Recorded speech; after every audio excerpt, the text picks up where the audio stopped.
Boa noite a todos, que a graça e a paz do nosso Senhor e Salvador Jesus seja sobre todos nós. Amém?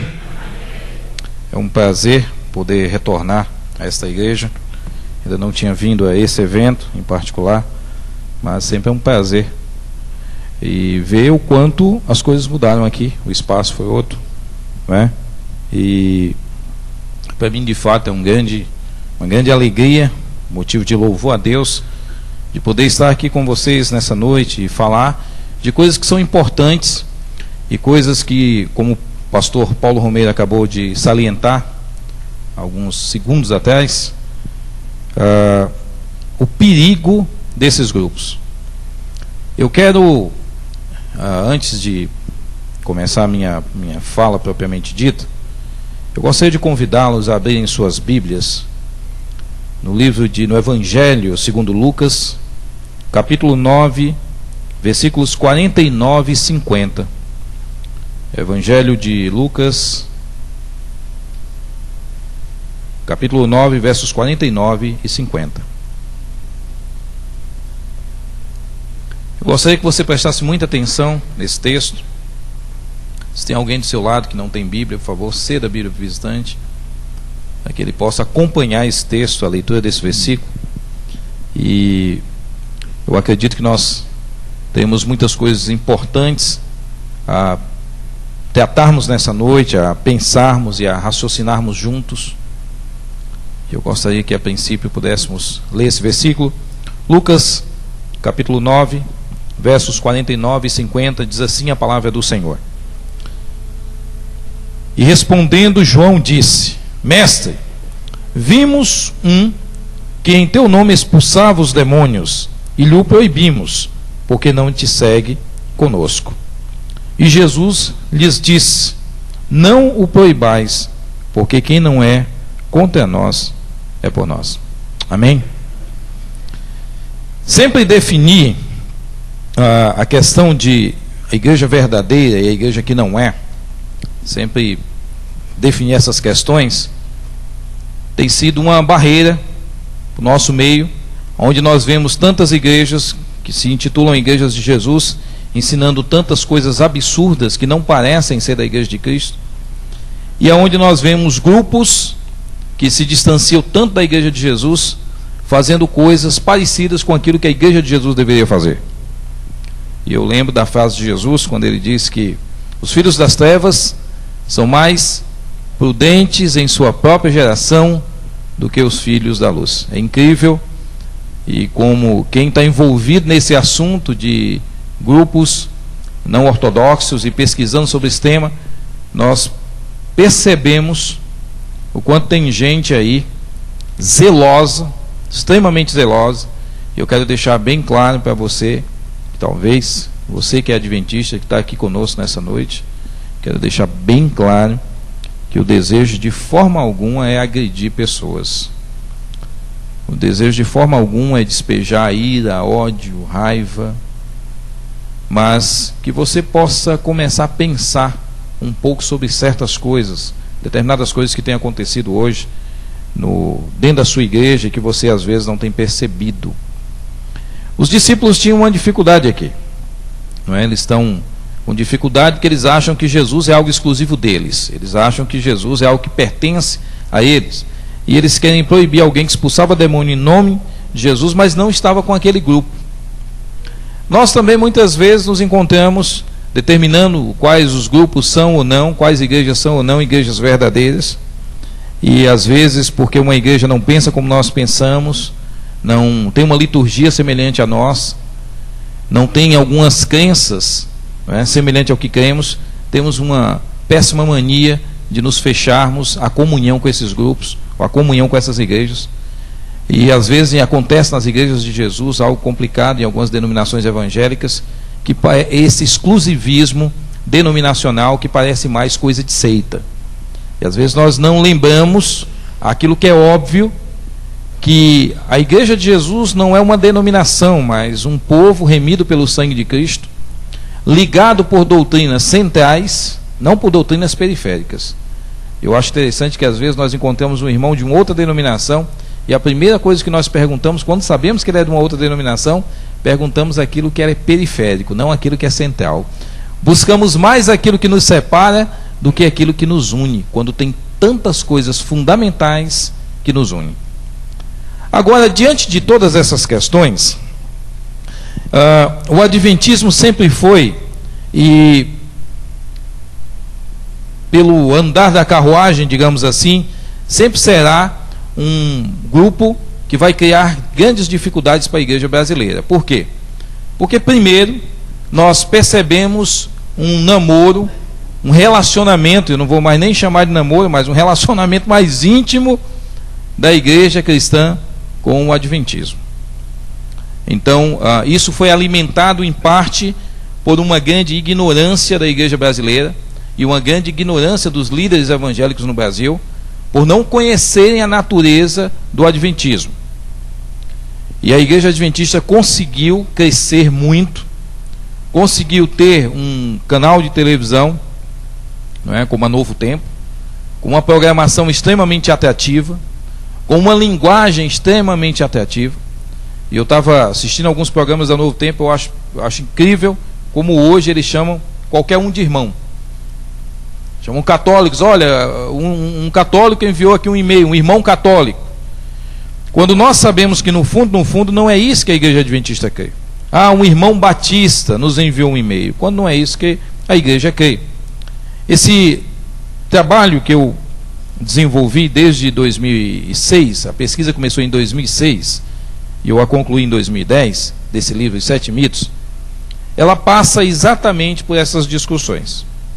E uma das coisas, irmãos, que eu percebi ao longo dessa pesquisa que foi feita, por exemplo, eu tenho aqui em minhas mãos uma revista, a Revista Adventista de maio de 2010. Então essa revista é do ano passado. Na capa, uma chave na fechadura, saindo uma luz de dentro da fechadura, não é? E escrito: entre a verdade está aqui. Características da igreja remanescente. Quando você começa a folhear a revista, logo no início da matéria tem a seguinte afirmação: todas as igrejas se consideram detentoras da verdade, mas só uma pode fazer essa reivindicação. E nas páginas 10 e 11 da mesma revista, tem a seguinte afirmação: 10 maneiras de identificar a igreja de Deus. E o incrível é que as 10 maneiras de identificar a igreja de Deus são 10 doutrinas que só a igreja adventista possui. Isso é incrível, né? Então, como identificar a igreja de Deus? Está aqui na revista. O incrível é que os 10 passos para a identificação dessa igreja, só quem possui é o adventismo. Então, um ponto extremamente importante que nós devemos pensar, e que eu tento trabalhar um pouco no livro, é essa ideia de comparar, ou de pensar, ou de ver o adventismo como mais uma denominação evangélica. Isso é um perigo. Isso é um perigo porque você pode estar pensando: pastor, mas isso não é um engano? Será que os adventistas pensam dessa forma? Basta você ler a revista. Então, se engana é quem pensa que o adventismo considera as outras igrejas como igrejas irmãs, ou como simplesmente denominações dentro de uma só igreja, que é a igreja de Jesus. Esse é um ponto, irmãos, importantíssimo para a nossa avaliação do adventismo. Essa é uma questão de extrema importância, para que cada um de nós aqui possa compreender o que é que o adventismo pensa de nós. É como a congregação cristã e a Assembleia de Deus, né? A congregação cristã não admite, não aceita a Assembleia de Deus. Brincam, né? Chamando jocosamente de seita da paz do Senhor. Brincam desse tipo, dessa forma. E é incrível como tantas igrejas, como tantos assembleanos gostam da congregação que está no Brasil. O pessoal da congregação brinca chamando-os de seita da paz do Senhor. E eles continuam ainda admirando a congregação, que trabalha, que trata com completo desdém e desrespeito, porque é exclusivista. Tem um exclusivismo denominacional exacerbado, assim como a igreja adventista possui. Agora, uma outra questão que eu acho bem curiosa, de toda essa discussão do adventismo e que me levou a escrever esse livro, foi a partir de um debate em 2006, na RIT. Esse debate pode ser assistido no YouTube, sobre o sábado versus domingo, um debate com o pastor Neumael Stina. Pastor Neumael Stina, um grande líder, um grande pastor adventista, muito conhecido. E nós tivemos um debate ali sobre a questão do sábado, sobre a questão da guarda do quarto mandamento. É algo obrigatório aos cristãos? O cristão deve ou não guardar o sábado? Se não está guardando, tem violado? Essa é a discussão. O que mais me chamou a atenção, amados, naquele debate, foi que antes do programa iniciar, eles entrevistaram algumas pessoas na rua e perguntaram, né, para elas o que elas pensavam sobre a questão do sábado. E a grande maioria dizia: olha, eu não guardo sábado porque o pastor da minha igreja disse que não tem que guardar. Eu não guardo sábado porque a minha denominação não guarda. Eu não guardo sábado porque eu acho. Algumas pessoas falaram: olha, eu não guardo sábado porque fazia parte de um antigo concerto com Israel, e explicaram biblicamente, mas foi o mínimo. Isso me chamou muita atenção. Em 2006 eu já tinha iniciado um trabalho de juntar material bibliográfico. Parte desse material eu trouxe aqui para apresentar algumas coisas para vocês, entre as quais essa revista, a Revista Adventista, que eu já li. Então, naquele ano, eu decidi acelerar um pouco esse processo, que não foi nada acelerado, né? Porque começou em 2006, terminei em 2010. E por que eu decidi demorar um pouquinho mais nesse processo? Porque eu me deparei com um conjunto de textos, e principalmente jornais, materiais, periódicos, livros. Estava até falando com o pastor Paulo Romero, Questões sobre Doutrinas, um livro publicado em 1957 nos Estados Unidos, e que foi um dos livros mais polêmicos, ou talvez a obra mais polêmica da história do adventismo, e que causou, né, um grande número de pessoas acabou saindo da igreja adventista por causa das discussões no Questões sobre Doutrinas. E finalmente, em 2009, eles decidiram traduzir para o português. E eu fiquei pensando, por que só agora a igreja adventista traduziu Questões sobre Doutrina em português? Não é porque toda essa discussão que já existia há algum tempo atrás sobre o adventismo, toda a crítica evangélica, será que não é porque essa poeira baixou? E aí os adventistas se sentiram tão à vontade, tão bem, que decidiram publicar essa nota. Inclusive, irmãos, pasmem, publicaram uma nota, aliás, o livro, com notas explicativas com relação à primeira edição do livro em inglês, dizendo, confessando que de fato a edição desse livro em inglês não tinha, a intenção dele era ganhar a simpatia do Dr. Walter Martin e do Dr. Barnhouse, que eram os pesquisadores na época nos Estados Unidos, que estavam fazendo uma análise sobre o material adventista e fizeram um conjunto de perguntas à liderança adventista e queriam que eles respondessem sobre essas questões de doutrina fundamental. Esse livro causou divisão na igreja adventista, porque a resposta que foi dada na obra não era a resposta oficial da igreja, mas mesmo assim foi publicada. Hoje, George Knight, um dos grandes historiadores da igreja adventista, que escreveu esse livro Em Busca de Identidade, um livro que foi traduzido para o português, mas você não encontra mais nas livrarias adventistas, porque esse livro confessa algumas coisas bem esquisitas que os adventistas não falavam, né? Página 16. A maioria dos fundadores do adventismo do sétimo dia não poderia unir-se à igreja hoje se tivesse que concordar com as 27 crenças fundamentais. Na época eram 27. Para ser mais específico, eles não poderiam aceitar a crença número 2, que trata da doutrina da Trindade. Para Joseph Bates, a Trindade era uma doutrina antibíblica. Joseph Bates é um dos fundadores da igreja adventista, é aquele que introduziu a guarda do sábado no adventismo. Para Tiago White, marido de Ellen White e o grande responsável pela organização das obras dela, a Trindade não passava de um antigo absurdo trinitariano, era fruto da grande apostasia, junto com doutrinas falsas como a observância do domingo e a imortalidade da alma. Lembrem-se, a Igreja Adventista se vê como uma igreja remanescente, como um movimento profetizado no livro de Apocalipse, capítulo 14 de Apocalipse. Eles se veem como esse movimento, um movimento o qual tem que trazer uma mensagem especial, tem que possuir uma profetisa, Ellen Goldwhite, que eles chamam de espírito de profecia, um dom que acompanhou todos os escritores bíblicos e que acompanhou também Ellen Goldwhite.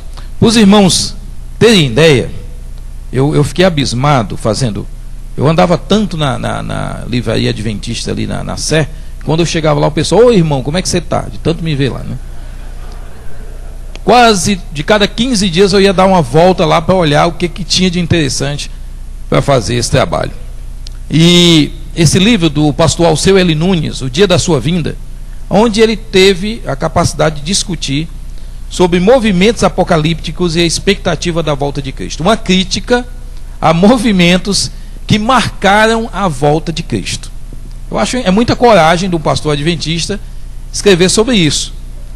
Porque qualquer pessoa que já leu sobre o adventismo, se você tem um conhecimento básico, mínimo, da história do adventismo, você saberá que a Igreja Adventista do Sétimo Dia é filha de um movimento chamado movimento milerita. E o movimento milerita foi um movimento iniciado em 1831, que tinha por finalidade marcar a data da vinda de Jesus. E o primeiro marcação de data foi para 1843. Não ocorreu em 43, foi marcado para 1844.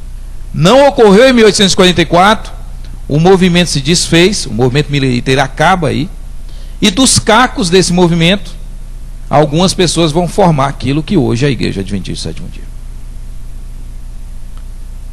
O Alceu Nunes, nesse livro, para que os irmãos tenham ideia, na página 130 dessa obra, ele diz algo que eu fico pensando a coragem dessa afirmação. Ele diz: igualmente, se Deus enviar um profeta hoje ou no futuro, ele deve concordar com os que vieram antes, isto é, com os profetas do Antigo Testamento, com os do Novo e com Ellen White. Se a sua mensagem for de oposição ao que eles ensinaram, então sabemos que não provém de Deus. Ou seja, a Igreja Adventista coloca Ellen Goldwhite no mesmo grau, no mesmo patamar, na mesma posição do Antigo Testamento e do Novo Testamento, o qual nós devemos andar de acordo com aquilo que tem sido ensinado e usar a palavra de Deus como regra de fé. Agora, uma outra afirmação que eu acho admiro muito a coragem dele, do Alceu L. Nunes, de fazer essa afirmação na página 134 desse livro. Ele diz: faço-lhe agora uma pergunta baseada na palavra de Deus. O que você pensa a respeito dessas pessoas que têm anunciado datas para o cumprimento dos eventos finais? Sim, são falsos profetas. Certamente foram enviados, mas não por Deus. Consciente ou inconscientemente, estão trabalhando a favor de Satanás e contra o Senhor Jesus e o seu povo. Os falsos profetas se vestem como ovelhas e parecem ovelhas. Usam bastante a Bíblia e até os escritos de Ellen White. E até dizem, fazem algumas coisas boas, mas não são ovelhas, são lobos devoradores. Uma afirmação dessa é uma afirmação muito ousada para um movimento que trabalhou com várias marcações de datas. Algo também, irmãos, que os adventistas sempre negavam no Brasil. Quando você afirmava: olha, vocês marcaram datas para a volta de Cristo, eles diziam: não, nós não. Quem marcou data foi o William Miller. E quando o William Miller marcou data, ele era batista. Porque a Igreja Adventista só foi fundada entre 1860 e 1863. Miller começou a pregar em 1831, então Miller nunca foi adventista. E os adventistas do sétimo dia sempre fizeram essa afirmação. Quando você falava, olha, vocês marcaram datas por fim, ele diz, não, nunca marcamos. Quem marcou data por fim, no nosso movimento, próximo do nosso movimento, foi um batista. E aí quando ele lembrava, né, que certamente tem alguns batistas, eu sou de uma igreja batista, e quando eles viam que você era batista, ele olhava para você e dizia, da sua igreja, hein? E era da sua igreja. Eu digo sempre, né? Entre os fundadores desses movimentos controvertidos, o mais sensato era um batista. Porque o Miller, depois que o movimento não deu certo, voltou para a igreja dele e morreu em comunhão em 1849. Mas o estrago já tinha sido feito. A coisa já tinha debandado por um lado que não tinha mais o que fazer. E aí alguns movimentos surgiram e que têm criado uma grande dificuldade até hoje, entre os quais a Igreja Adventista do Sétimo Dia. Então, um ponto importante, amados, da nossa análise, e aquilo que eu tentei trabalhar um pouco nos 7 mitos do Adventismo, foi, primeiro, por que a Igreja Adventista faz algumas afirmações de origem que não são confirmadas a partir da literatura. No livro Em Busca de Identidade, confirma que tanto Joseph Bates como Tiago White, dois fundadores da Igreja Adventista, vistos pelos Adventistas do Sétimo Dia como fundadores da Igreja Remanescente, que ambos marcaram datas para a volta de Jesus. Se você lê um artigo, esse material foi publicado, esse livreto aqui, foi publicado em 1847, né, pelo marido de Ellen White. A Word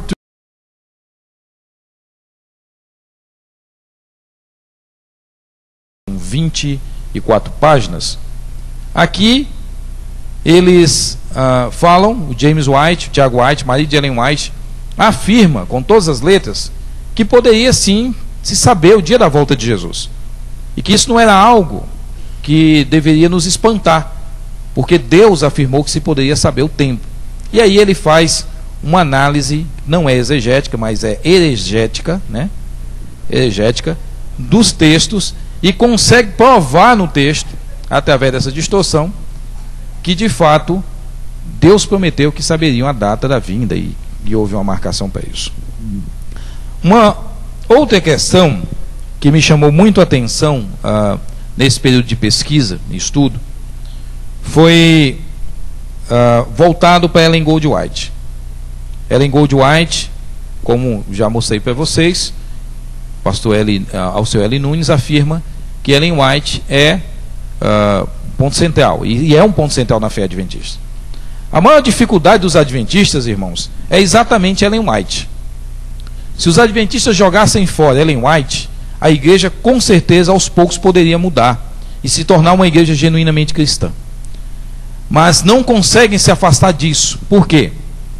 Porque um dos sinais da igreja remanescente, um dos sinais que identificam a igreja verdadeira, segundo eles, nos últimos dias, é que essa igreja tem uma profetisa, tem um espírito de profecia. E que, agora imagina isso, essa igreja, ela guarda os mandamentos de Deus, ela é uma igreja que detém a guarda dos mandamentos, ela se preocupa com isso, ela prega isso, ela preocupa-se com alertar as pessoas acerca da volta de Jesus. Então esse também é um papel da igreja remanescente, e tem em si um espírito de profecia, que é Ellen Goldwhite.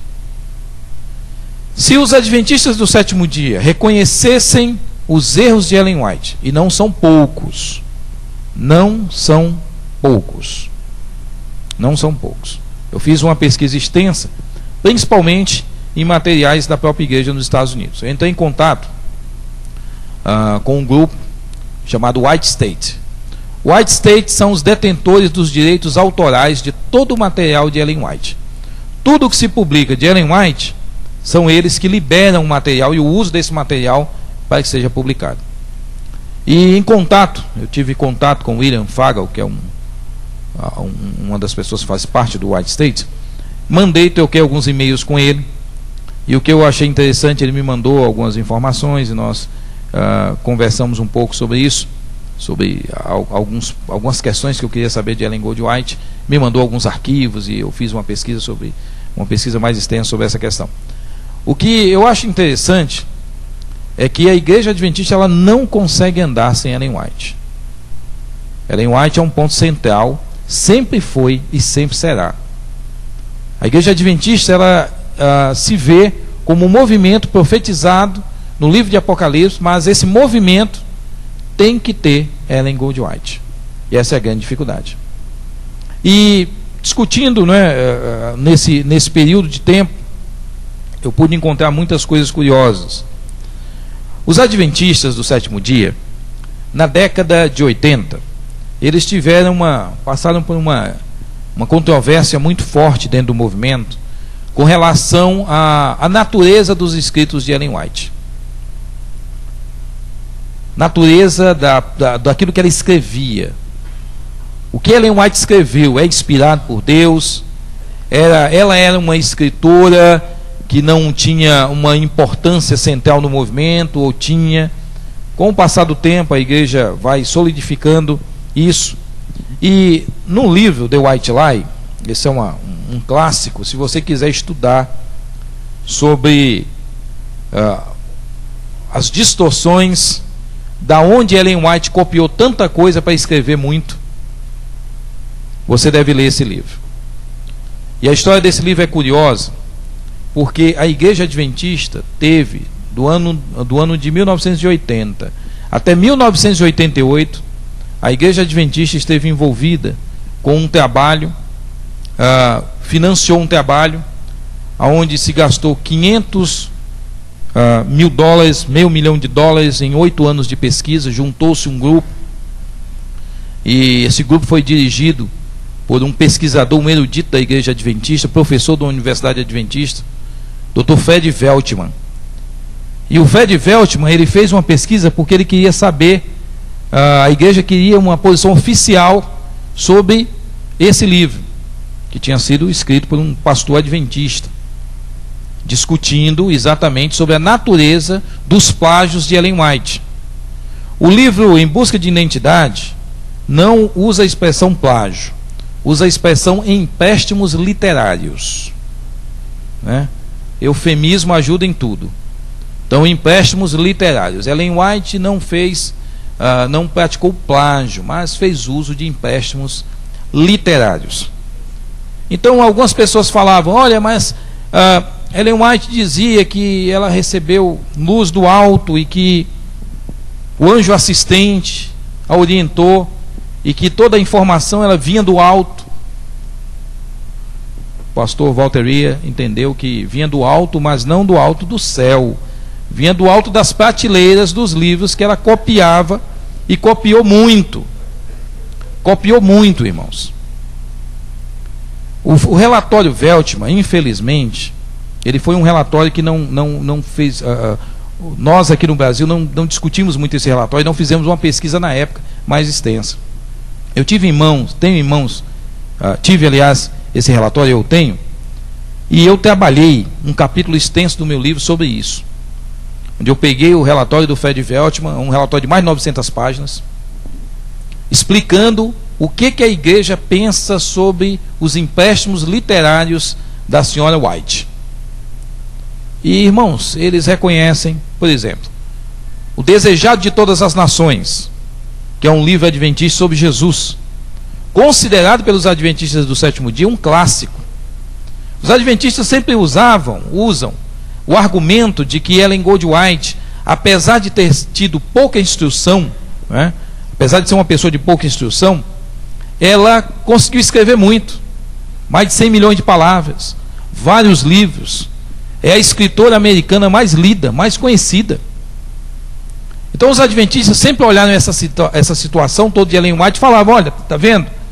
Uma mulher simples, com pouco estudo, com pouco conhecimento, com pouca leitura, com pouco estudo formal, essa mulher foi um dom de Deus. Deus deu um dom para essa mulher e ela faz parte da nossa igreja como um espírito de profecia. O que o relatório Veltman declara? Eu trabalho uma boa parte do relatório aqui, peguei partes importantes desse relatório. Eles reconhecem que o Desejado de Todas as Nações foi plagiado pelo menos em 30% do seu conteúdo. Eles reconhecem que Ellen White usou vários autores, inclusive no final, né, o Dr. Fred Veltman, ele diz: olha, esse relatório não se trata de um relatório para analisar o grau de cópia de Ellen White, ou do uso dela de outras obras literárias, porque isso a igreja já sabe. A nossa discussão aqui é saber o quanto ela usou. E no final do relatório eles dizem que, de fato, Ellen White usou muito mais obras para escrever os seus livros do que a igreja previamente esperava. Então, irmãos, a grande verdade é que muitos desses assuntos não chegaram no Brasil. Muitas dessas informações acabaram se perdendo e ficando distante da nossa realidade aqui. Da informação para a igreja, informação para os pastores. E a luta é exatamente essa. É de tentar trazer informações sobre um movimento perigoso, porque é um movimento que entra sorrateiramente nas igrejas, sempre entrou através da sua música, sempre entrou através do seu sistema educacional, e hoje está dentro das nossas casas através da sua emissora de TV, a Novo Tempo, ensinando doutrinas perigosas.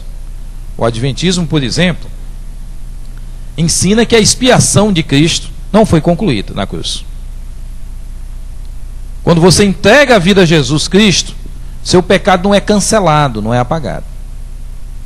Todos os pecados dos salvos estão sendo lançados do tabernáculo celestial. E aí Jesus, desde 22 de outubro de 1844, está fazendo a avaliação desses pecados, a análise. É o chamado juízo investigativo.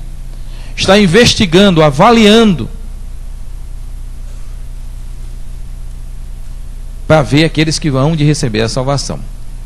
O que eu acho curioso em tudo isso é que, prestem bem atenção, uma vez eu estava numa igreja e uma pessoa perguntou, estava dando palestra sobre Adventismo. Uma pessoa: pastor, mas o senhor não acredita que um adventista do sétimo dia seja salvo? Eu disse para ele: meu irmão, isso aí é uma discussão que ele tem que ter lá na igreja dele, porque a igreja dele diz que ele não é.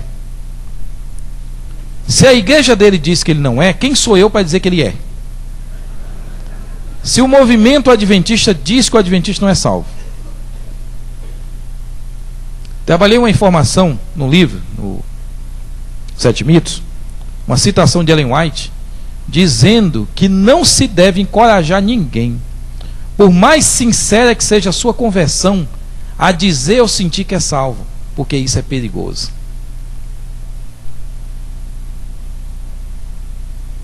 Então, nós estamos falando de um movimento que acredita que os pecados não foram cancelados. Quando Jesus disse está consumado, não estava bem consumado, ainda tinha alguma coisa para ele resolver. E aí só no dia 22 de outubro de 1844 foi que ele entrou no Santo dos Santos para começar a resolução, analisar os livros de registro com os pecados dos santos, para que antes da volta dele, ele encerre esse período chamado de juízo pré-advento. Ele encerra essa análise para depois pegar esses pecados e lançar sobre Satanás. Quem vai carregar os pecados dos salvos, segundo o Adventismo, é Satanás. Terá sobre si o pecado de todos os salvos, ficará na terra durante 1000 anos, na terra totalmente desolada, e depois será finalmente destruído. Ou seja, o Adventismo, além de dizer que os pecados ainda não foram perdoados e que ninguém pode ter certeza da sua salvação em Cristo, ainda dizem que no final, quem vai carregar os pecados dos salvos para o aniquilamento desses pecados, e aí sim, e aí só assim, você poderá ser considerado salvo finalmente. Quem vai carregar esses pecados? Nada mais, nada menos do que Satanás.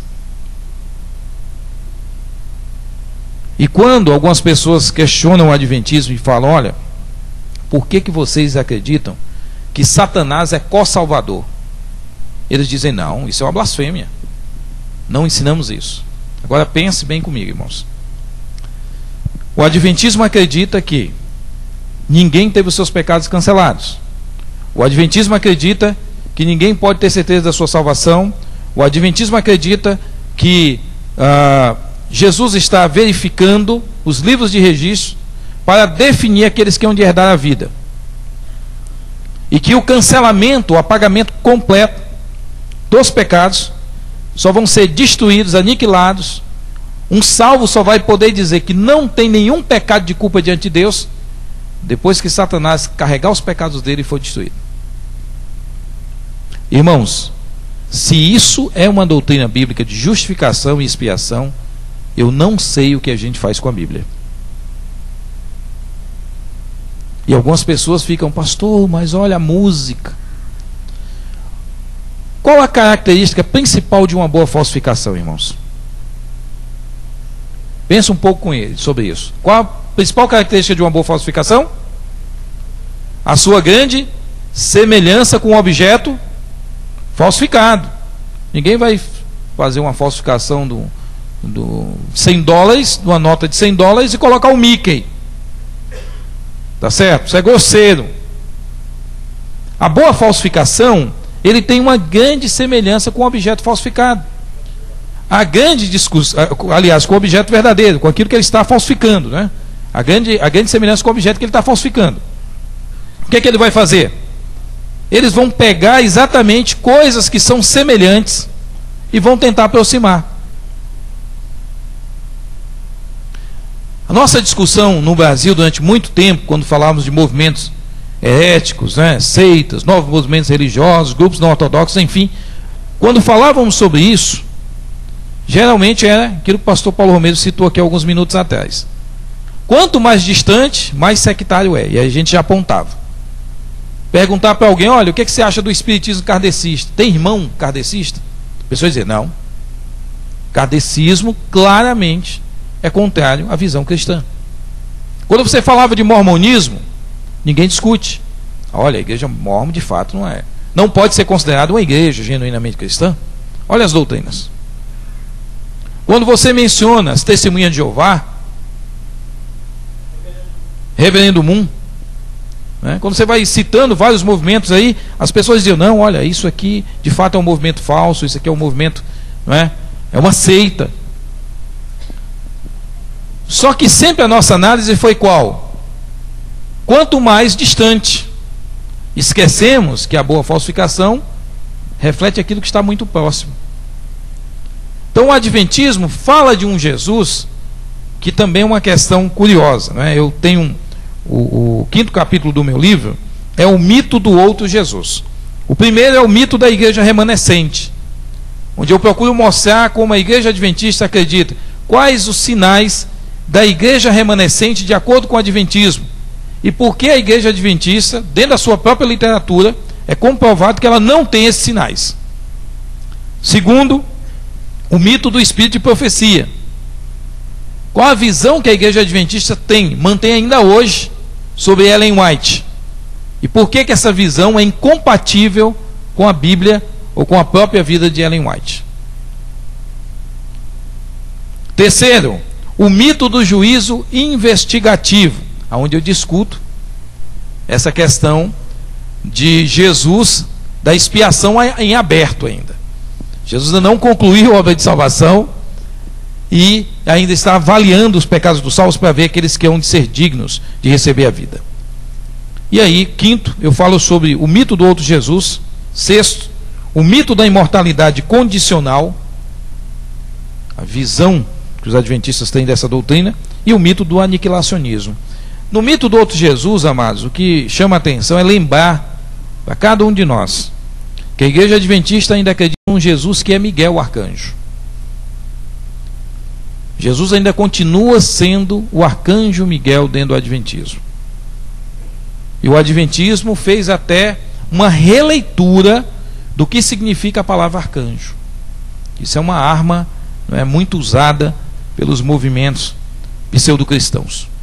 Redefinir terminologias bíblicas. E aí você pega lá a expressão arcanjo. Eles dizem, não, arcanjo não é anjo líder, é o líder dos anjos. Então, de uma forma, né, bem curiosa, eles dizem, não, a palavra arcanjo não significa anjo líder, porque senão eles não poderiam admitir que Jesus é um arcanjo. Aí eles teriam que admitir que Jesus é um anjo. Apesar de que em algumas literaturas eles admitem isso, que existem alguns textos da Bíblia, o anjo poderoso do capítulo 10 de Apocalipse, nessa Bíblia que eu quero mostrar para vocês já, Clearwater Bible, eles admitem que o anjo de Apocalipse 10, o anjo poderoso de Apocalipse 10 é Jesus Cristo. Mas o que os adventistas fizeram? Disseram, olha, a palavra arcanjo não significa líder anjo, e sim o líder de todos os anjos, e não anjo líder. Fizeram essa jogada de palavras exatamente para as pessoas pensarem e acabarem se confundindo sobre o que significa arcanjo. Lembrar também que o Jesus adventista ainda tem uma discussão sobre a natureza dele. Se Jesus possuía natureza pecaminosa ou não. No livro Questões sobre Doutrinas, nas notas de rodapé do George Knight, ele admite que o adventismo sempre ensinou isso, e que isso foi ocultado, principalmente algumas afirmações de Ellen Gold White, dizendo que Jesus tinha natureza pecaminosa decaída. Isso foi aliviado para que não servisse não criasse problema com os dois pesquisadores cristãos. Só para encerrar, irmãos, nosso tempo já está bem avançado. Eu gostaria só de mostrar uma Bíblia para vocês, essa Bíblia em inglês, Clearwater Bible.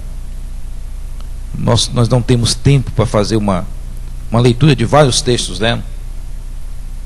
Mas o que é essa Bíblia? Quantos aqui conhecem a Bíblia das Testemunhas de Jeová, a tradução Novo Mundo? Vários irmãos conhecem a tradução Novo Mundo. Essa, eles conseguiram piorar uma tradução bíblica.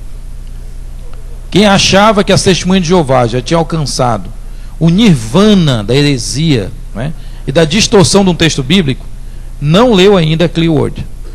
Que de Clearwater só tem o nome, porque não é palavra clara coisa nenhuma, é coisa obscura. Todos é uma paráfrase da Bíblia, textos da Bíblia de Gênesis a Apocalipse, onde todos os textos, todos os ensinos que a igreja adventista crê, defende, foram introduzidos direto no texto. Não fizeram o que as Testemunhas de Jeová fizeram, que é só uma adaptação de uma palavra, tira aqui, muda acolá. Não, introduziram direto no texto. No texto não se interpreta que Jesus, não se interpreta, né, a possibilidade de Jesus ser Miguel, lá no versículo 9 de Judas. Não, já se diz, então Jesus, que é o arcanjo Miguel. Daniel 8,14, até 2.300 tardes e manhãs o tempo será purificado. Só diz isso o texto. Ele diz, em até 2.300 tardes e manhãs, que são na verdade anos proféticos, a partir do início da expiação no santuário. Tudo isso está no texto. Então é uma tentativa de fechar a mente do adventista para a aceitação somente da doutrina deles. Clearwater Bible, né? Publicado desde 94. Essa é uma edição de 2003. Nos 7 mitos do adventismo, eu trabalhei 15 versículos. Coloquei 15 versículos ali, tradução do lado, mostrando a discrepância entre essa chamada versão da Bíblia, ou essa tradução da Bíblia, e o que a Bíblia de fato ensina. Se você der uma lida, pegar a sua Bíblia, puser do lado e começar a ler, você vai perceber a grande diferença.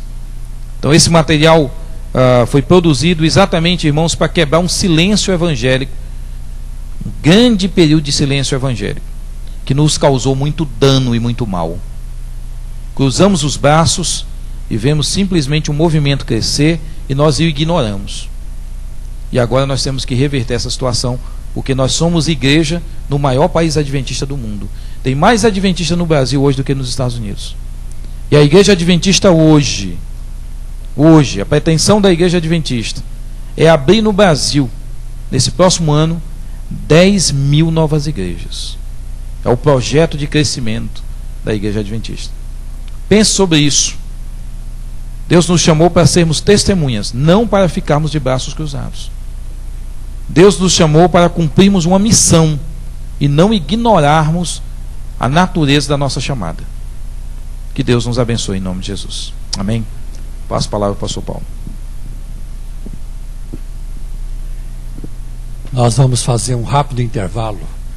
E hoje nós estamos assim projetando a reunião hoje para terminar mais cedo, para dar tempo de vocês depois ir lá para a mesa, ver o livro, pegar um autógrafo, adquirir o livro. E eu assisti essa palestra muito incomodado. Muito incomodado. Até ali, rapidamente comentei com Israel ali do meu lado. Ainda falei para ele, temos que estudar esse assunto.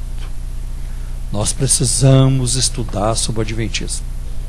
Que Deus nos dê iluminação, direção, para ver como é que a gente faz para preparar mais pessoas, né? Porque só o Paulo Sérgio não dá conta. Não vai dar conta.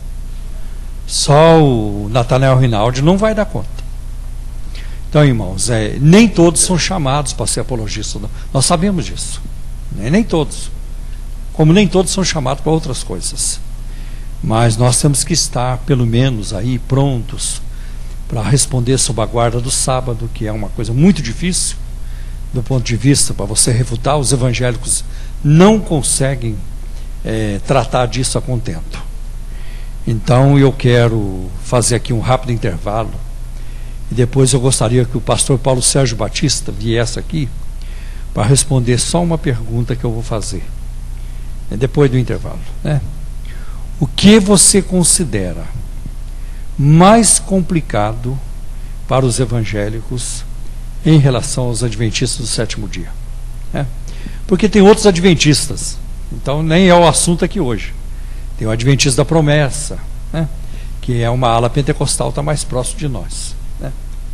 Mas eu gostaria que você, rapidamente, até para não tomar o tempo lá do lançamento do livro, né? O que você considera? Qual é o calcanhar de Aquiles nosso?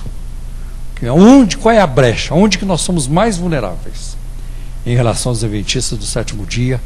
E se você tem alguma saída, alguma sugestão para nos fazer, alguma orientação, algum conselho para nos dar, alguma lição de casa que nós temos que fazer. E eu estou pretendendo fazer essa lição de casa.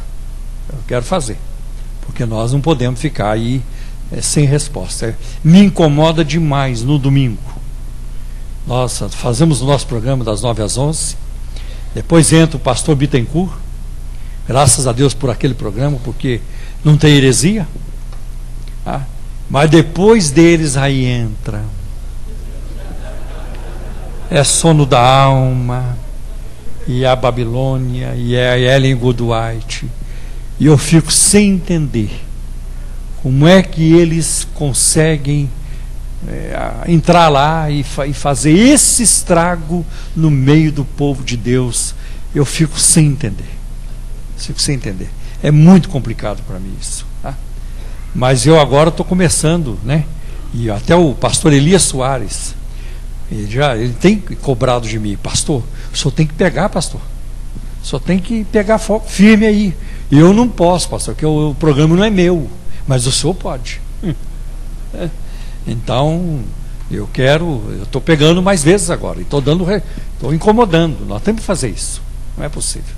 Irmãos, agora aquele intervalo rápido, para vocês nos ajudar aí com a sua oferta, a sua contribuição. Eu louvo a Deus, agradeço a todos vocês que têm nos ajudado, né, a manter o ministério, a agir. Então fica aqui agora essa sua oportunidade de você colaborar conosco. Precisamos muito da sua ajuda, para a gente continuar mantendo o programa de rádio, fazendo o ministério da defesa da fé. Só respondendo a pergunta que me foi feita pelo pastor Paulo Almeida, essa é uma pergunta que parece ser simples, mas é extremamente complexa, porque na grande verdade existe um conjunto de erros que tem se perpetuado no nosso meio, que tem causado tudo isso. E eu sempre digo que um dos principais erros é a ignorância. Tanto ignorância bíblica, irmãos, como a desunião evangélica em combater esses movimentos. Estamos tão preocupados conosco, com nós mesmos, com aquilo que temos que fazer como igreja local, e que não conseguimos nos unir.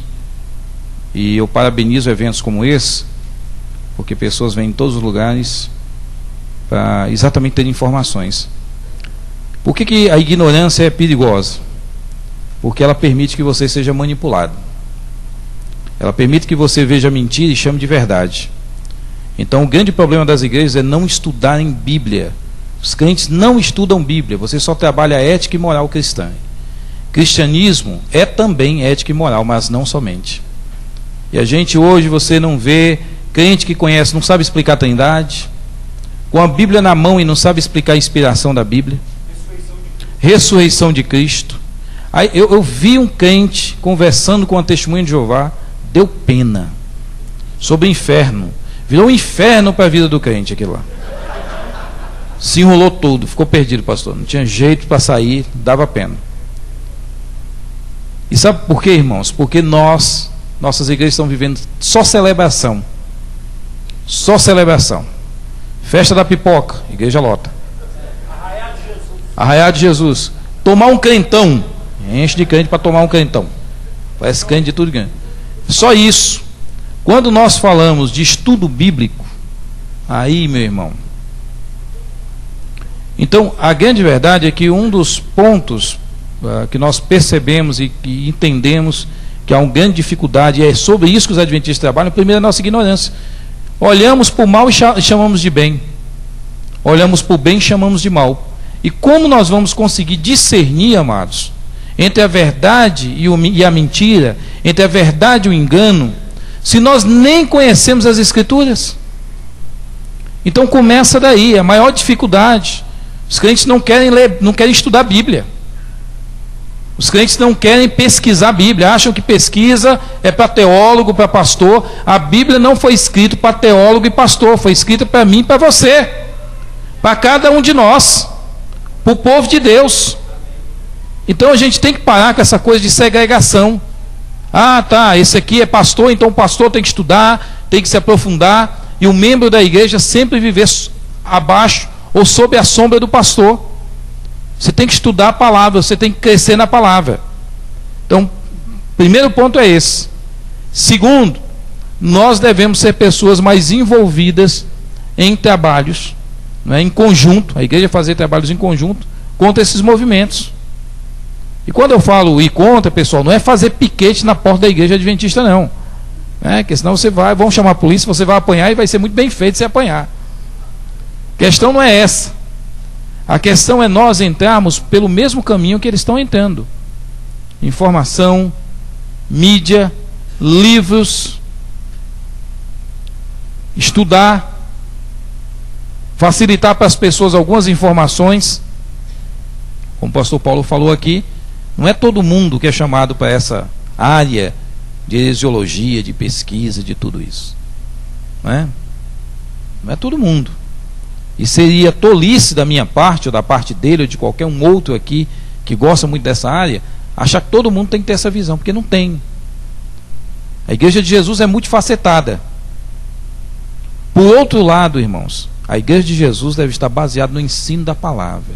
E igreja sem ensino não é igreja de Cristo. Ela vira qualquer outra coisa, ela pende para qualquer outra coisa.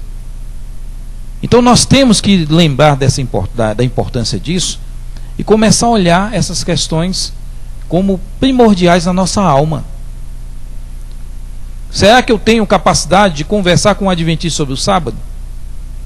Que aí eu chego e falo, olha, é o seguinte, o sábado foi abolido. Aí eu vou lá no capítulo 2 do livro de Colossenses, capítulo 2 também de Efésios, olha aqui, o escrito de dívida foi rasgado, foi crucificado, tal, está resolvido. Aí o adventista chega para você e espera aí, mas tem duas leis. Uma, a lei moral, e a outra é a lei cerimonial. A moral continua. O que foi crucificado lá na cruz, o escrito de dívida que foi rasgado, é a lei cerimonial, que é a lei de Moisés. Mas os 10 mandamentos continuam. E entre eles está lá o quarto que você sempre esquece, que é a guarda do sábado. E o adventismo, com essa conversa, tem seduzido muitos crentes. Por quê? Porque muitos não sabem a diferença do o que é lei moral, o que é lei cerimonial. Muitos cristãos não conseguem responder a isso. E aí somos presas fáceis. Então, pastor Paulo Romero, na minha opinião, o maior problema é a nossa ignorância com relação à Bíblia e com relação a esses movimentos.